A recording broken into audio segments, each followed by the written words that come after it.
El aire en los toreros y la centralidad es lo que va a pasar el domingo. Por eso lo vamos a analizar con dos especialistas que han pasado previamente por los toreros, pero que siempre es un gusto tenerlos. Virginia Guevara, editora de Política de La Voz, y Gustavo Córdoba, director de Suben Córdoba y Asociados. Bienvenidos. Muchas gracias. Gustavo, voy a comenzar con vos porque acabamos de escuchar a Sergio Berenstein desde Buenos Aires, que hablaba de esta apatía, de este desinterés, del poco efecto que pueden producir estas frases altisonantes o salir con, digamos, casi desnuda paseando frente al Congreso como alguna candidata, digamos, últimamente, estilo So Much. ¿Cómo has visto la campaña? ¿Cómo has visto los mensajes? Porque todo el mundo no le ha gustado, digamos, y han dicho no se han ocupado de nuestros problemas. Básicamente, bueno, placer estar con Virginia, compartir un espacio de análisis. Creo que han chocado dos grandes cuestiones. La primera, que el contexto de votar en pandemia es complejo. No tenemos un parámetro eficiente para medirlo. Ajá. Sí tenemos las anteriores elecciones que han ocurrido desde noviembre del año pasado con Río Cuarto hasta Corrientes días atrás. Ajá. Y tenemos en promedio entre un 15 y un 20% de desmovilización electoral. Con respecto a lo que fue la elección 2010. Anteriores elecciones en cada uno de esos lugares. Entonces, si aplicamos la misma lógica, digo, es entendible además que haya gente con una dosis o con dos dosis que se quiera quedar en su casa a votar. El otro impacto es el de las campañas electorales, que a mi modo de ver han dejado de funcionar, han dejado de tener eficacia, porque ya no interactúa con la sociedad. Parecía una campaña donde la política dialogaba consigo misma y además demasiado extensa. Le sobraron 15 días a esta campaña. Digo, fue algo... Lo que pasa es que largaron antes los candidatos. En realidad el tiempo electoral eran los 40 días antes de los comicios. Hay un elemento que tenemos que empezar a entender. Si la política no se da cuenta de que las redes sociales son interacción y es diálogo y empatía, digo, ¿no van a entender a los jóvenes haciendo morisquetas en TikTok? Digo, eso no va más. Claro. Y eso fue la campaña. Como nadie les presta atención, se obligaron a insultar, a levantar los tonos, a hacer ridiculeces para ver si alguien les prestaba atención. Por ahí no es. A usar palabras que no estábamos acostumbrados en las campañas. Virginia, vos estás totalmente en contacto con encuestas, con dirigentes políticos y también me imagino que viendo los comentarios de las personas detrás de cada nota, ¿no? ¿Qué pesa en la gente más? ¿La tradicional figura política a la que tenemos confianza? Las groserías que de repente puede decir o aparecer un candidato, o sin dudas sigue pesando las mismas preocupaciones de siempre, la economía, el destino de nuestro país? Creo que la motivación es bastante diferente de la PASO, de la elección general, y los mensajes de los políticos también. Bueno, la completa ausencia de propuestas, que si uno las pedía por escrito, estaban, tal vez porque alguien se había tomado el trabajo de hacerlo nada más, pero los candidatos en ningún momento dijeron vamos a ir al Congreso por unas propuestas. Son nunca ideas concretos. Muy generales, pero bueno, tanto Hacemos por Córdoba como Juntos por el Cambio, como el Frente de Todos, repitieron hasta el hartazgo la única frase que les interesaba que retengamos.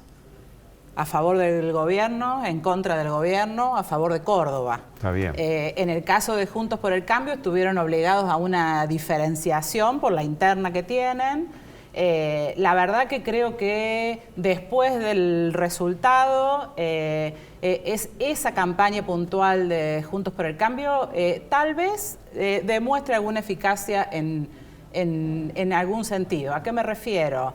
Fue impactante esta es la versión más fuerte de Juntos por el Cambio con la que primerió juez. Claro. Yo creo que en ese sector muy específico que tiene decidido su voto contra el gobierno nacional, es un eslogan que puede tener alguna relevancia. Sí. Cierto, tiene picante. Es picante, sí. O un juez para Cristina también, me parece que... ¿Sabes qué pasa con eso? Sí. Hay algo que dijo ella que me gustaría retomar. Sí, y de paso te pido que veáis el análisis a qué puede pasar en el orden nacional. ¿Qué se espera con los resultados del orden nacional? Bien, las campañas electorales dejaron de ser el anticipo de la discusión de las políticas públicas futuras.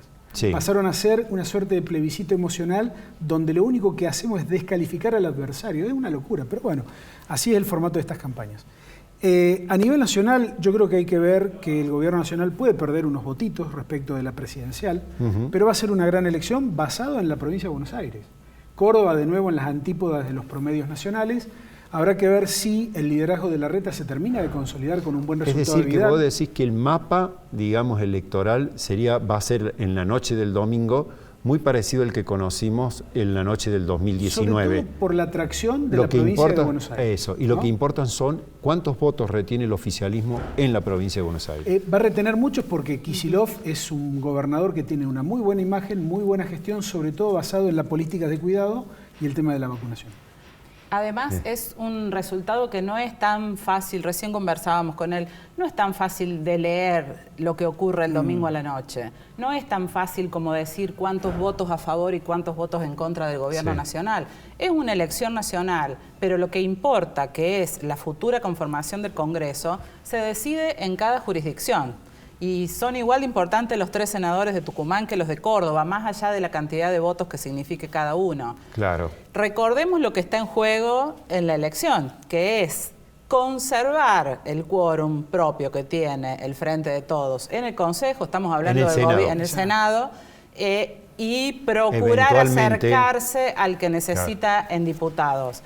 La verdad que esos resultados posiblemente sean más ajustados en las 2 cámaras, pero nada indica que tenga grandes derrotas. Pierde una banca hoy en el Senado. En Chubut, el Frente de Todos. Pierde una banca en Corrientes. Pierde una banca en Córdoba, con los números que hay dando vuelta. Y habrá que ver y esperar Santa Fe, que ahí puede darse una cuarta o no banca de pérdida. ¿No? Sobre una diferencia, sobre 9 que pone en juego, ¿no? Sí. No es el resultado catastrófico que se vaticinaba y mantiene el quórum. Si lo ves desde la perspectiva del quórum, la Cámara de Senadores... El otro resultado en riesgo es La Pampa. El Frente de Todos tiene 40 senadores. Correcto. El quórum es 36. Imagínate que si pierde 4 senadores, queda en el quórum. Se te enferma uno, Sí, así es. ¿Qué pasa con la diversidad de lista que repasamos recién? 23 boletas sábana. Encima yo, por ejemplo, tengo una corta experiencia de votación. Nunca voté con estas boletas, por ejemplo. 23 boletas sábana en los cuartos oscuros. Personalmente te anticipo la conclusión antes del resultado. Vamos a terminar esto diciendo pongan la boleta única a nivel nacional. Y políticamente, ¿benefician al oficialismo, perjudican a la oposición? ¿Es una opción para los cordobeses o los cordobeses siguen polarizando? La verdad que de 23, ¿cuántas pasarán? De los que superen el 1,5, 7 con suerte. 1,5% es el porcentaje que tienen que superar. Hay mucha picardía, hay una creencia de que si yo pongo muchas boletas puede haber una confusión, ¿no? Pero eso ya no funciona, digamos. En términos de treta... La gente ya está inmunizada y es como dice ella, digamos. Las PASO sirven porque ordenan candidaturas, filtran candidaturas y ese piso de 1,5% es muy efectivo. De hecho, si uno ve cómo eran las candidaturas antes de las PASO y después de las PASO, y además coincido con ella, boleta única, acortamiento de la duración de las campañas. Bien. Y revisemos el tema de la temporalidad que ocurre entre la PASO y la general. Hace 2 años discutíamos el vacío de poder, ustedes recordarán, ¿no? Sí, exactamente. Hay otro tema con respecto de los partidos muchos y chiquitos que tiene que ver con los fondos que reciben de la Dirección Nacional Bueno, Electoral, hizo una muy buena denuncia en ese momento la gente de Encuentro Vecinal, Juan Pablo Quintero, y lo demostró devolviendo mucho del dinero que recibió para imprimir las boletas. Nos queda poco tiempo, lo llevo al análisis de qué va a pasar en Córdoba con el resultado. ¿Qué juega el peronismo? ¿Qué juega Juntos por el Cambio? ¿Qué juega la izquierda, que ha tenido preponderancia, por ejemplo, y jugando un rol decisivo en Perú y en Chile?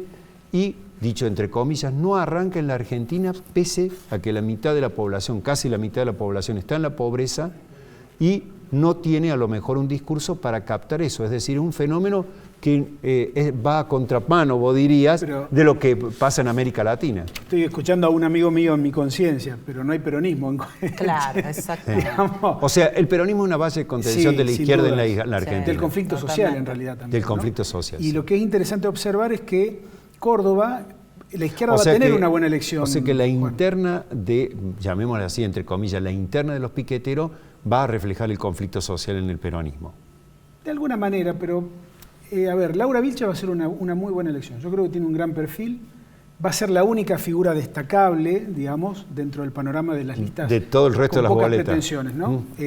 Pero después creo que no va a haber sorpresas. Si uno ve la elección de hace 4 años, las PASO para diputado nacional, que ganara Baldassi, y compara con el resultado final de esta elección, vamos a ver una foto prácticamente igual. Lo único que van a cambiar van a ser las caras, pero no se va a correr prácticamente la cuestión de los porcentajes. Y en esa foto que vamos a ver, especialmente me parece que para Córdoba, dado que el peso electoral que tiene, como dice Gustavo Córdoba, es muy importante lo de Juntos por el Cambio. Y aparte es definitivo, porque lo que ocurra en los pasos sí termina de redefinir ese espacio político y va a tener consecuencias Lo redefine para el 14 de fuertes. noviembre, pero para el 2023 también. No, pero se abre un proceso ahí. Es muy importante saber quién va a liderar ese espacio y esa construcción. Si son Negri con Gustavo Santos, con una preeminencia de Macri, o si son Juez y de Loredo. Con un guiño de Rodríguez Larreta. Exactamente, y ambos ya lanzados precandidatos para el 2023. Esa es otra cuestión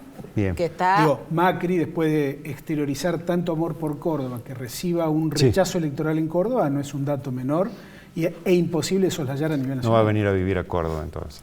Por último, en sus dos percepciones, ¿con qué votan los cordobeses? ¿Con su ideología, con lo que se levantan el domingo y se sienten, con las tradiciones familiares, con el bolsillo? ¿Qué es lo que se prioriza en el momento de Cuarto Oscuro? Depende de qué elección, creo, básicamente. En esta elección hay una diferencia en los cordobeses, es decir, ahora estoy votando figuras para el Congreso y esto después voto para el Ejecutivo. Si vos ves cómo se comportan los resultados electorales, son perfectamente opuestos, por lo general, en una elección y en otra. Intendente, gobernador y creo que el electorado hace una clarísima distinción y prioriza la gestión cuando son las ejecutivas. Hay un marco de pragmatismo. Agarremos la boleta de Schiaretti, sacó casi 60 para gobernador, 17 en la elección de hace 2 años para diputado nacional y en esta posiblemente supere el 25 y esté cercano al 30. Digo, son 3 marcas distintas, pero es el mismo espacio y está bien. Ahora, sí creo que además de este pragmatismo que bien señaló Virginia, hay un antikirchnerismo cultural que, en Córdoba. Claro, que es algo transversal, que algunos lo ven como un problema, como un error, otros no, pero bueno, lo que no podemos hacer es negarlo. Y eso puede influir. Un hecho importante es qué juega Schiaretti, ¿no? Que parece mucho más que en cualquier otra elección legislativa. Así es, en las últimas semanas la cara de la campaña fue él.